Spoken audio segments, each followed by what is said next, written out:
स्वागत है आपका अपने YouTube channel Bihar board study point Prince sir. जैसा कि आप लोग जानते हैं कि प्रतिदिन हम लोग किसी न किसी टॉपिक पे चर्चा करते हैं। तो आज का हमारा टॉपिक है संस्कृत व्याकरण में व्यंजन संधि। कौन सा टॉपिक है जी हमारा? व्यंजन संधि। और ये आप लोगों का पार्ट 4 है, मतलब कि पार्ट 1, पार्ट 2 और पार्ट 3 में हमने पढ़ा था स्वर संधि के बारे में। किसके बारे में पढ़ा था?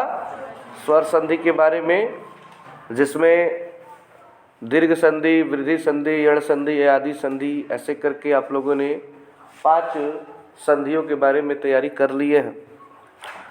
अब हमारा आता है दूसरे नंबर पे संधि का दूसरा भेद, व्यंजन संधि।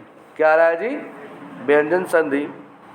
स्वर संधि में आपने पढ़ा था कि जब स्वर का मेल स्वर से हो, स्वर का मेल किससे हो? स्वर से हो, किसी अन्य से न हो, तो वो कहलाता है स्वर संधि। लेकिन व्यंजन संधि में ऐसा कुछ नहीं है। इसमें कहा जा रहा है कि व्यंजन का व्यंजन से, व्यंजन का व्यंजन से अथवा किसी स्वर से मेल होने पर जो परिवर्तन होता है उसे व्यंजन संधि कहते हैं। आप यहाँ पे क्या पढ़ रहे हैं कि जब व्यंजन का किसी अन्य व्यंजन से और या तो किसी स्वर से उसका क्या कराया जाए? मेल कराया जाए, उनको आपस में मिलाया जाए, तो वो कहलाता है व्यंजन संधि। व्यंजन में व्यंजन भी हो सकता है और स्वर भी हो सकता है, लेकिन स्वर संधि में केवल स्वर संधि, स्वर होगा, उसमें कहीं से व्यंजन नहीं आएगा। अब व्यंजन क्या होता है? तो क ख व्यंजन बोलते हैं, और अ आ इ ई जो पढ़ते हैं आप लोग उसको क्या बोलते हैं? स्वर बोलते हैं। तो व्यंजन संधि, जैसे कि यहाँ पे लिखा है शरत चंद्र, शरत चंद्र मिल के बन गया शरत चंद्र, शरत चंद्र बन गया। तो यहाँ पे आप क्या देख रहे हैं कि स र त आ रहा है, त क्या है? व्यंजन है। और इधर च, तो च भी क्या है?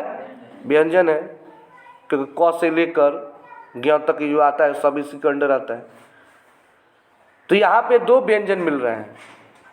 तो जब 2 व्यंजन मिलेंगे तो उसे व्यंजन संधि कहेंगे, या व्यंजन के साथ कोई स्वर भी मिलेगा तो भी क्या कहलाएगा?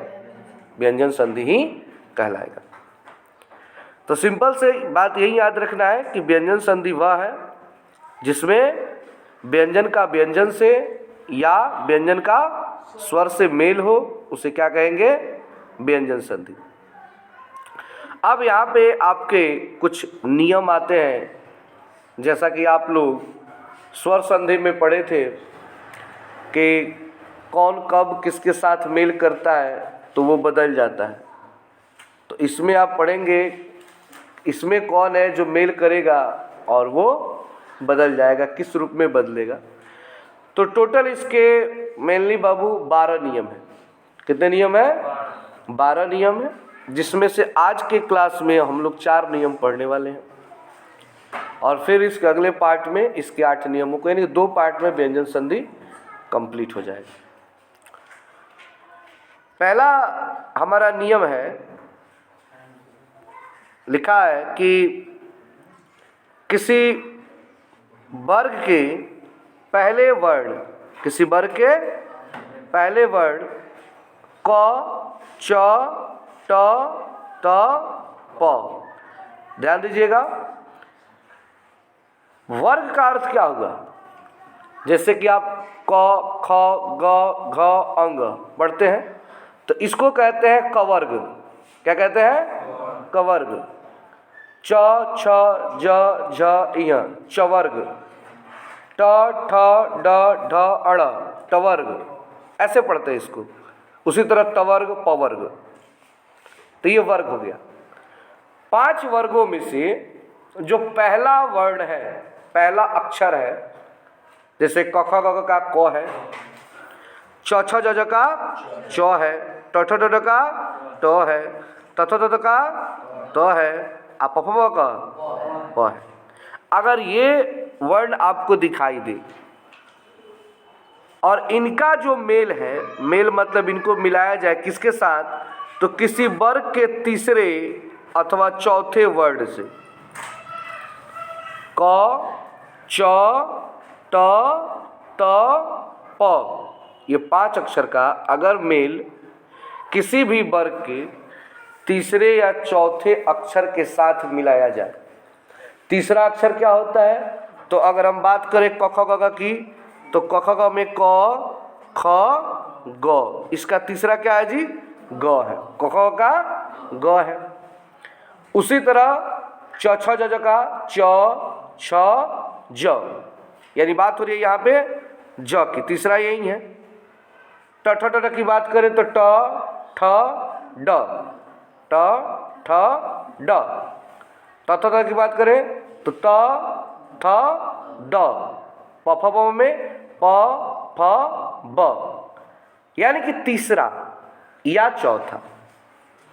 जैसे क ख ग का घ, च छ ज का झ, ट ठ ड का क्या होगा, ट ठ ड ढ ढ, त थ द का ध और प फ ब का भ। समझ में आ रहा है ना बात। किसी भी वर्ग का तीसरा या चौथा वर्ण हो या उसके साथ साथ अगर उसका मेल हो य, र, ल, व, ह। हम लोग क ख ग घ से लेके प फ ब भ म तक पढ़ लिए थे, तो आप लोगों को पता है उसके बाद य, र, ल, व भी तो आता है। तो उसमें का य, र, ल, व, ह, ये 5 अक्षर या किसी स्वर से हो जाए तो क बदल जाता है ग में। क किस में बदलता है, ग में। च बदल जाता है ज में, ट बदल जाता है ड में और प बदल जाता है ब में। ये रूल आपको याद रखना है, थोड़ा सा लंबा रूल है, तो इसको थोड़ा ध्यान से एक बार और समझ लेंगे आप लोग। सिंपल सी बात, आपके दिमाग में ये बात होनी चाहिए कि पहला रूल ये कहता है कि क, च, ट, त, प, ये पांच में से अगर इसका संधि किया जाए किनके किनके साथ, या तो वो किसी भी वर्ग का तीसरा या चौथा वर्ण हो, पहला बात याद रख लीजिए। दूसरा क्या हो, य, र, ल, व, एगो ह, य, र, ल, व और एक ह, 5 अक्षर अगर ये भी हो, या कोई स्वर हो, तो स्वर में अ, आ, ई, उ, ए, ओ, अंग, अह, इनमें से कोई भी वर्ड हो, कोई भी अक्षर हो। समझ में आ रहा है ना, 3 चीज, इनमें से तीनों में से कोई एक हो ना, तो आपको क्या करना है कि संधि करते वक्त कि आपको क को चेंज कर देना है किसमें, ग में। क को किसमें बदलना है, ग में। ध्यान रखना है, क होगा तो किसमें बदल जाएगा, ग में बदल जाएगा। च होगा तो ज में, किसमें, ज में। ट होगा तो ड में, प होगा तो ब में। अच्छा ध्यान से अगर आप देखो तो तीसरा अक्षर हो जा रहा है। अगर क है तो उसका 3 नंबर में क्या आता है, ग हो जाएगा। दिमाग में अगर एक ट्रिक ये भी लगाया जाए तो समझा जा सकता है कि क ग में बदल रहा है, च ज में बदल रहा है, यानी कि च छ ज 3 नंबर पकड़ रहा है। ट का देखिए ट ठ ड में बदल रहा है। अब प का देखिए प फ ब, थोड़ा सा एक मिस्टेक से इसमें छूटा हुआ है, तो थ द वाला नहीं है, उसको ऐड कर लेंगे, ठीक है ना। जैसे ट ठ ड के बाद कॉमा देके फिर लिख लेंगे कि तो जो होगा वो चेंज हो जाएगा किसमें, द में, किसमें, द में। अरे तो थ द, 5 ना है इसमें। समझ में आ रहा है बात कि अगर क, च, ट, त, प इनमें से कोई भी हो और उनका मेल किसी भी वर्ग के तीसरे या चौथे वर्ण, साथ ही साथ य, र, ल, व और ह के साथ ही साथ किसी स्वर वर्ण के साथ अगर मेल कराएंगे तो वो उसका तीसरा रूप ले लेगा, उसका अपना क्या ले लेगा, तीसरा। और तीसरा लेगा भी तो देखिए हलंत लगाए, हलंत का अर्थ होता है बाबू आधा। जैसे गौ भी रहेगा तो क्या रहेगा, आधा आएगा। जौ भी रहेगा तो आधा जौ आएगा। और आधा जौ कब आता है आपको पता है, ज्यादातर स्थिति में जब पूरा जौ हो, जैसे जज चच, आधा चौ पूरा चौ, ज्यादातर नहीं, कोई जोर नहीं है। समझ में आ रही बात? चलिए एग्जाम्पल के रूप में इसको हम समझते हैं। अगर हम बात करें एग्जाम्पल की, तो आप एग्जाम्पल में यहाँ पे देख लीजिए, पांचों पे मैंने एग्जाम्पल दिया है, आप देख सकते हैं। पहला है क का मेल है किससे, ग से। तो ग क्या बना रहा है वो, ग, आधा ग पूरा ग। जैसे एग्जाम्पल दिक, दिक में क आ रहा है ना, दिक में क्या आ रहा है, तो क का तीसरा क्या होता है, ग ना होगा। तो उसका आधा ग, इसमें गज पहले से है, तो इसका आधा ग आ जाएगा तो बन जाएगा दिग्गज। तो दिग्गज में आप देखिए आधा ग आया है, दी का दी, गज का गज, बीच में क के जगह क्या हो गया है, ग हो गया है। जैसे हलंत का अर्थ अभी मैंने बताया ना, तो आपसे एक क्वेश्चन कई बार पूछा चुका है कि दिग्गज का संधि विच्छेद करें, कई बार एग्जाम में आया है, तो क्या कहेंगे, दिक जोड़ गज। अच्छा ऐसे दे देगा दिक जोड़ गज का संधि क्या होगा, तो दिग्गज क्या होगा, कि क किस में बदल जाता है, ग में। च होगा तो किस में बदल जाएगा, ज में। ट होगा तो ड में, त होगा तो द में, और प होगा तो ब में, किसमें, ब में। चलिए दूसरा क के साथ ई, क के साथ ई, तो बन गया गी। आप देखिए वा क ईस, वा क ईस, तो क है, आ क के बाद ई है, ई क्या है, स्वर है, ई क्या है, स्वर है। तो स्वर है तो चेंज होगा ग में, तो वागिस क्या हो जाएगा, वागिस। उसके बाद है च, च ओ, तो ओ क्या है, स्वर है ना, तो ओ से मिल गया तो ज बनाएगा, क्या बनाएगा, ज।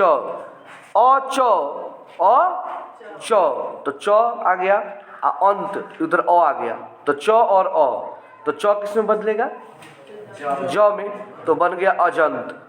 क्या बन गया, अजंत, ठीक है ना। उसके बाद ट आ, ट आ भी तो स्वर है ना, तो चलिए डा, ये किसमें बनाएगा, डा यानी डॉ बनाएगा।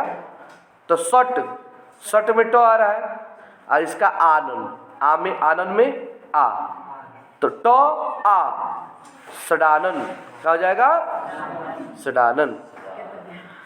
फिर है प ज, प ज, तो प के साथ देखिए ज आया, ज क्या है, तीसरा वर्ण है। कह रहा है किसी भी वर्ग का तीसरा या चौथा वर्ण हो, तो तीसरा वर्ण ज नहीं है, किसका तीसरा वर्ण है ये, च छ ज का, च छ ज, तो बन गया ब, किसमें चेंज होगा, ब, और ये हो गया अप जोड़ ज, अब्ज। तो कहने का सेंस दिमाग में आपको इतना ही रखना है ना कि क, च, ट, त, प, ये पांच हो ना, तो किसी भी तीसरे या चौथे वर्ण, किसी भी वर्ग के तीसरे या चौथे वर्ण, साथ ही साथ य, र, ल, व, ह, और तीसरा पॉइंट किसी भी स्वर के साथ मेल करेगा तो वो अपना तीसरा रूप धारण कर लेगा, वो भी हलंत के साथ में। समझ में आ गया बात? ये पहला रूल है व्यंजन संधि का, थोड़ा सा टफ पड़ता है, बट एक बार दिमाग में सेटिंग कर लेंगे किसके साथ कौन मैच कर रहा है तो इजीली हो जाएगा, और कुछ प्रैक्टिस कर लेंगे तो ये आपका पहला नियम हो गया।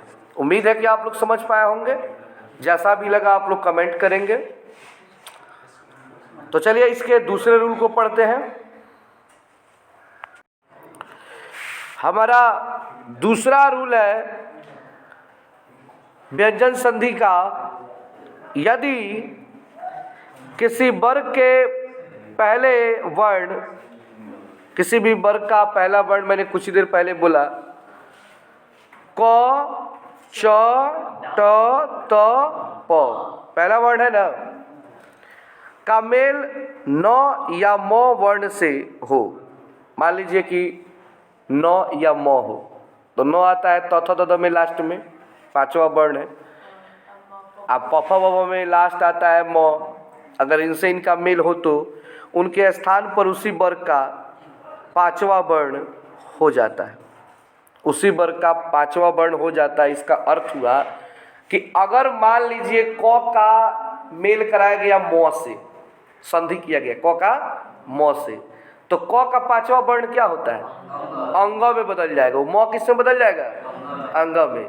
अगर च से न हो चाहे म, दोनों में से कोई हो, न चाहे म, दोनों में से कोई हो ना, अगर च का मेल कराएंगे ना, च का पांचवा वर्ण क्या है? इयो है। क्या है? इयो है। ट का पांचवा वर्ण क्या है? अड़ है। त का पांचवा वर्ण क्या है? तो नए का नए रह जाएगा। अब प का पांचवा वर्ण क्या है? समझ में आ रहा है बात? अगर क च ट त प का मेल न म से हो तो वो अपना पांचवा, अपने अपने वर्ग का पांचवा वर्ण में बदल जाएगा। ये दूसरा नियम। एग्जाम्पल की अगर हम बात करें तो एग्जाम्पल हमें ये कहता है कि क स क म, देखिए क किससे मिल रहा है? म से। तो म या न, मैंने अभी बोला ना म या, तो क का पांचवा वर्ण क्या होता है? अंग। तो चेंज होगा किसमें? अंग में। थोड़ा डबल ड हो गया है, वहां पे अंग कर देंगे। क्या कर देंगे? अंग कर देंगे। वाक, तो क अब मय, वाक मय, तो क का मेल किससे हो रहा है? म से। क किससे मिल रहा है जी? म से। तो वो बन गया वांगमय। वांग पढ़ते हैं ग, लेकिन अंग लिखते हैं। क्या लिखते हैं उसमें? अंग। जिसने कहते अंग, तो वांग, वांग अंग, वांगमय। था म, और वो किस में चेंज हो गया?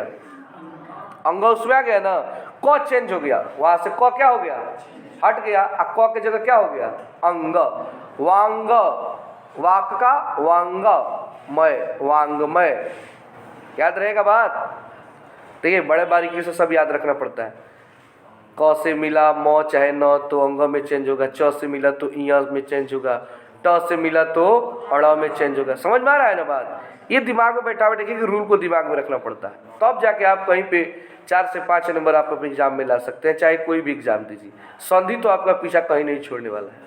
आप 10th क्लास में है तो इंटर में जाएंगे, वहाँ भी पढ़ना है, ग्रेजुएशन करेंगे वहाँ पढ़ना है, कोई कॉम्पिटिटिव एग्जाम देंगे वहाँ पर भी आपको पढ़ना है।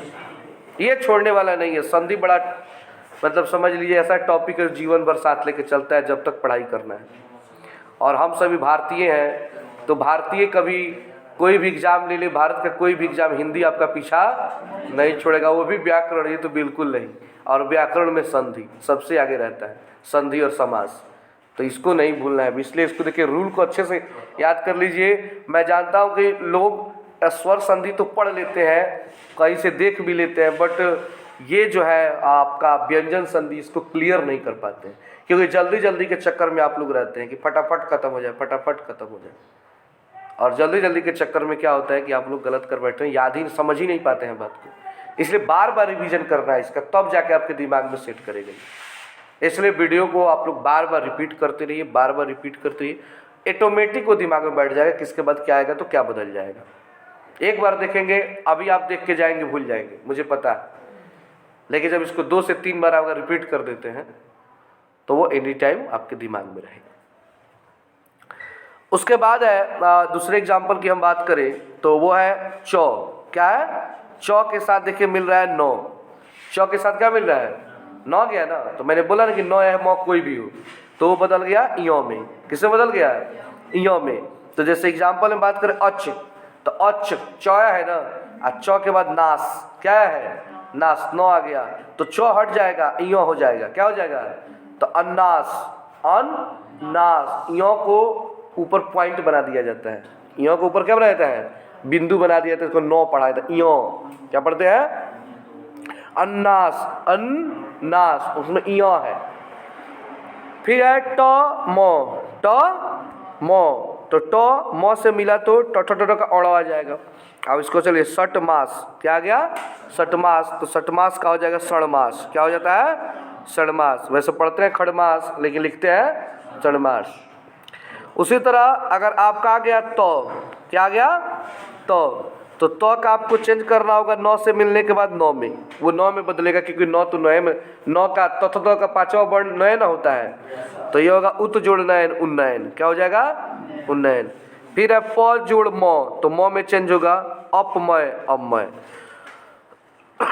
तो उम्मीद है कि आप लोग बात समझ पाए हैं कि पांचवा वर्ण का मेल किससे होगा तो किसमें बदलेगा।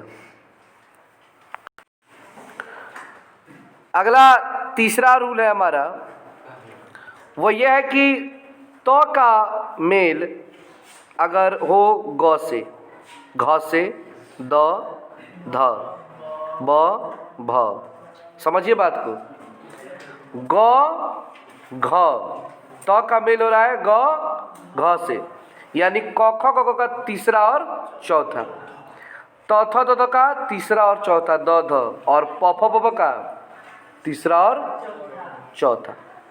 फिर हो य र व, य र व, ल नहीं व, या किसी स्वर से हो जाए तो द हो जाता है, तो किस में बदल जाएगा द में बदल जाएगा। इस लाइन को याद रखना है।